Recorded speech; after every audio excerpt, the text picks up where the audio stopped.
Values Education 8, Quarter 1, Learning Competency 6B, nahihinuha na ang payak na pamumuhay at wastong pagkonsumo ay kailangan bilang pakikiisa ng tao sa pag-iingat sa kalikasan. Naaalala niyo pa ba ang pinag-usapan natin kahapon? Ang payak na pamumuhay ay hindi lang tungkol sa pagtitipid. Ayon sa Investopedia, ito ay pamumuhay kung saan iniiwasan natin ang sobrang gamit at konsumo para mas makapamuhay tayo ng makahulugan at hindi makasira sa kalikasan. Dagdag pa ng Wikipedia, bahagi ng ganitong pamumuhay ang pagbabawas ng gamit o ari-arian, mas kaunting pag-asa sa teknolohiya at pagtitipid. Hindi para maghirap, kundi para mas bigyang halaga ang mga tunay na mahalaga sa buhay. Ang wastong pagkonsumo ay ang paggamit ng mga produkto at serbisyo ayon lamang sa tunay nating pangangailangan, hindi sa luho o sobra-sobrang pag-aaksaya. Isa ito sa mga ugali ng isang taong may disiplina at malasakit sa kalikasan. Ayon sa Sustainable Development Goals ng United Nations, ang responsible consumption o wastong pagkonsumo ay nangangahulugang pagbabawas sa paggamit ng likas na yaman, pag-iwas sa mga materyales na may lason, at pagpapaliit o pagbabawas ng basura at polusyon, mula sa simula hanggang matapos ang paggamit ng isang produkto. Sa madaling salita, iniisip natin ang epekto ng ating konsumo sa buong buhay ng isang bagay, mula sa paggawa nito, paggamit, hanggang sa pagtatapon. Kapag tayo ay bumibili ng bagay na talagang kailangan lang, nagtatagal, at hindi nakakasama sa kalikasan, tayo ay nagpapakita ng wastong pagkonsumo. Ngayon, paano naman nag-uugnay ang payak na pamumuhay at wastong pagkonsumo sa pag-iingat sa kalikasan? Ganito, kapag payak ang pamumuhay natin, hindi tayo maluho. Hindi tayo bili ng bili ng hindi kailangan. Kapag wasto naman ang pagkonsumo natin, iniisip muna natin, kailangan ko ba talaga ito? Makakasira ba ito sa kalikasan? Kung pinagsama natin ang dalawa, ang simpleng pamumuhay at ang wastong pagkonsumo, ginagawa nating layunin ang hindi makasama sa kalikasan. Isa itong anyo ng pakikiisa. Hindi tayo tahimik lang na nanonood habang nasisira ang kapaligiran. Gumagawa tayo ng paraan sa pamamagitan ng ating sariling pamumuhay. Ito ang gusto nating mahinuhang katotohanan ngayon, na ang simpleng pamumuhay at wastong pagkonsumo ay aktibong hakbang para ingatan ang ating mundo.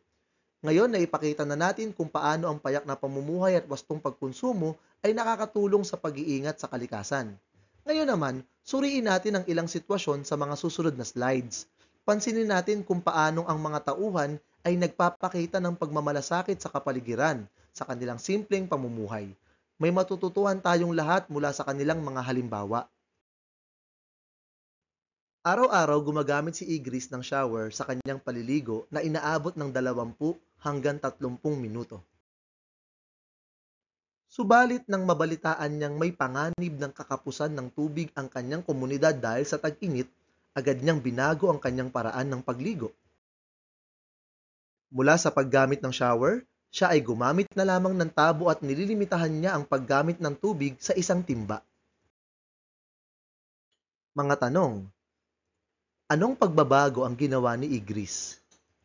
Paano ito nagpapakita ng payak na pamumuhay at wastong pagkonsumo? Bakit kailangan ni Igris na baguhin ang kanyang paraan? Araw-araw ay bumibili si Beru ng bottled water sa tindahan bago siya pumasok ng paaralan. Sa loob ng 1 linggo, nakakaipon siya ng 5 bote na hindi niya naitatapon ng maayos. Nang mapansin ito ng kanyang advisor, kinausap siya nito tungkol sa disadvantage ng gawaing ito sa kanyang sarili at sa kalikasan.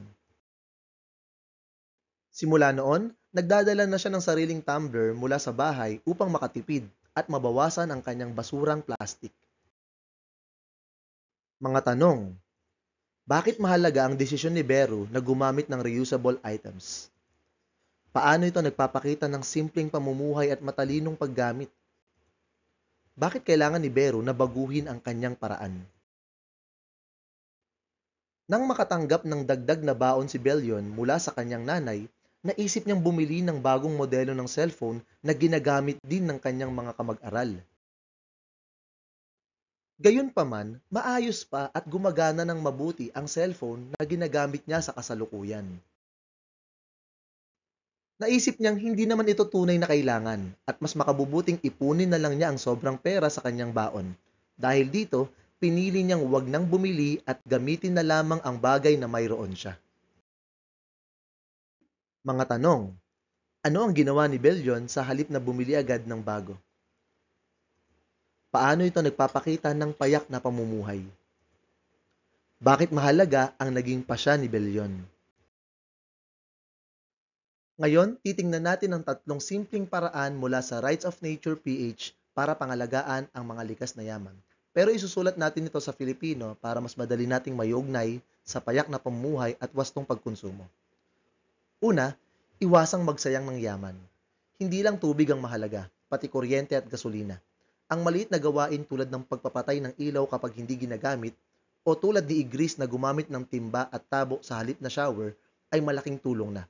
Pangalawa, gumamit ng mga reusable items. Tulad ni Beru na nagdala ng sariling tumbler sa halip na bumili ng bottled water. Sa paraang ito, may konkretong aksyon tayo na hindi nagdadagdag sa basurang plastic. At ikatlo, bumili lang ng kailangan mo. Tulad ni Bellion na kahit may dagdag na baon, pinili niyang gamitin muna ang kasalukuyang cellphone. Ibig sabihin nito, hindi tayo dapat madala sa luho na magiging sanhi ng sobrang paggawa at paggamit ng likas na yaman. Ang tatlong ito ay hindi mataas na expectations. Hindi kailangang maging bayani. Pero kapag ginawa natin ito sa araw-araw, ito ay aktibong pakikiisa na sa pag-iingat sa kalikasan. Ngayon, balikan natin ang dalawang mahalagang konsepto, ang payak na pamumuhay at ang wastong pagkonsumo. Sa unang tingin, magkaiba sila. Pero kung isipin ng mabuti, magkaugnay ang kanilang layunin at epekto. Ang payak na pamumuhay ay isang uri ng pamumuhay kung saan pinipili natin ang simple, hindi maluho at hindi labis. Iniiwasan natin ang paggastos sa mga bagay na hindi kailangan at mas pinapahalagahan natin ang gamit na mayroon tayo. Ang wastong pagkonsumo naman ay ang paggamit ng mga produkto o yaman ayon sa tunay nating pangangailangan. Hindi ito basta pagtitipid lang. Ito ay pagiging responsable sa paggamit ng likas na yaman upang hindi ito maubos o masayang. Dito makikita natin ang kanilang pagkakatulad. Pareho silang may layunin na bawasan ang labis na paggamit, gamitin lang ang kailangan at maging bahagi ng pangangalaga sa kalikasan.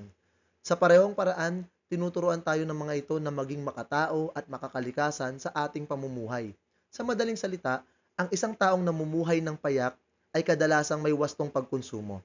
At ang isang taong responsable sa kanyang konsumo ay karaniwang hindi maluho, kaya magkaugnay sila. Kapag pinagsama, mas malaki ang ambag natin sa pag-iingat sa kalikasan.